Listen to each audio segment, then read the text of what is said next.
जय जगन्नाथ बंधुगण शुभ संध्या। मु पवित्र आपण मानक स्वागत जनाऊँगी आपण मानकर प्रिय न्यूज चैनल खबर ओडिशार को।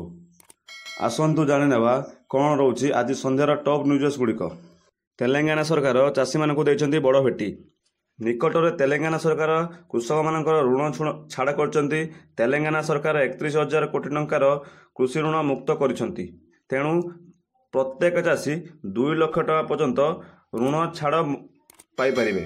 एबे पंजाब और झारखंड रे ऋण छाड़ पाई दाबी जोर धरछि। एबे झारखंड सरकार एने विचार करुछन्ति।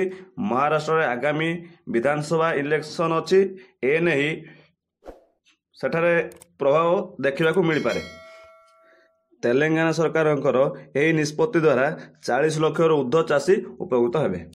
गणमाध्यम सुभद्रा को नहीं चर्चा जोर धरछि। एने उपमुख्यमंत्री प्रभाती परिड़ा स्पष्टीकरण रखिछन्ति। उपमुख्यमंत्री कहिछन्ति जे सुभद्रा होछि महिला सशक्तिकरण पई एक योजना। यह 100 दिन मध्य कार्यकारी हेबो। गणमाध्यम गुजब को विश्वास करंतु नहीं। यह कार्यकारी हेले यार सुफल आपण माने पाई परिबे। ट्रैफिक पोस्ट रु हटिबो रेड लाइट। लोक मानक आउ घंटा घंटा ट्रैफिक रे छिड़ा हेबाकू पड़िबो नहीं। एने सूचना देइछन्ति नगर उन्नयन मंत्री कृष्णचंद्र महापात्र। मंत्री कहिछन्ति जे एथिपाई विकल्प व्यवस्था करा जिवो। ओभरब्रिज अप्रोच रोड इत्यादि तैयारी करा जिवो। खूब शीघ्र निया जिवो रत्नभंडार खोलिबा निष्पत्ति बोली कहिछन्ति आईन मंत्री पृथ्वीराज हरिश्चंदन। मंत्री कहिछन्ति जे केउ दिन खोला जिवो एवं केमिति खोला जिवो ए नै मॉडलिस्ट प्रस्तुति सरिछि। रत्नभंडार खोला जिबा स्थिर और निश्चित खोलिबार प्रक्रिया जारी रहिछि बोली कहिछन्ति आईन मंत्री। चलित वर्ष राजनीति में घटवाक जाउछि एक नियारा घटना। आज जाए केबे यह देखिबाकू कि शुणिबाकू मिल नथिला। सेटा होछि निर्वाचन, ता पुणी बाचस्पति निर्वाचन। उभय इंडिया मेंट एवं एनडीए मेंट उभय पक्षर बाचस्पति प्रार्थी नामांकन कराइछन्ति। आसंता काली 11टारे बाचस्पति पद पई हेबो निर्वाचन, पड़िबो भोट। सूचना रहुछि जे एनडीए मेंटर बीजेपी सांसद प्रार्थी तथा पूर्वतन बाचस्पति ओम बिरला को पुणी थरे बाचस्पति पद पई प्रार्थी करिछि एवं इंडिया मेंट के सुरेश को बाचस्पति भावे प्रार्थी कराइछि। एने गणमाध्यम रे जोरसोर रे चर्चा धरछि। आसंतो जानिनेबा किछि पाणीपाग संपर्कीय खबर।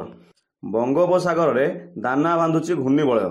यह फल 26 तारिख वर्षार परिमाण बढ़िबा नहीं पूर्व अनुमान करा जायछि। 28 तारिख पर्यंत 3 दिन जारी रहिबो वर्षा।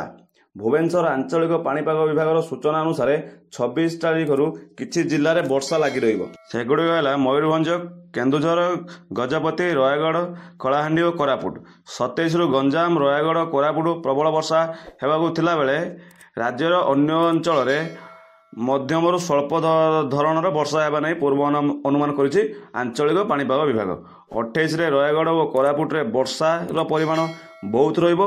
गंजाम, गजपति, गंधमाल, कलाहांडी, नवरंगपुर, मालकानगिरी प्रबल वर्षा नहीं पूर्व अनुमान करिछि भुवनेश्वर आंचलिक पाणीपाग विभाग। आज सारा राज्य में कला दिवस पालन करुछि बीजेपी। जिलाठू नहीं राज्य स्तरीय जाए कला दिवस पालन करा जायछि। 1975 मसीहा जून 25 तारिख में सारा देश में जरूरीकालीन परिस्थिति घोषणा करथिले पूर्वतन प्रधानमंत्री स्वर्गत इंदिरा गांधी। यहाकू विरोध करी जून 25 को कला दिवस भावे पालन करी आसुची बीजेपी। जदि आपण मानकू न्यूज़ टी भल लागि थाए तबे चैनल टी को लाइक शेयर और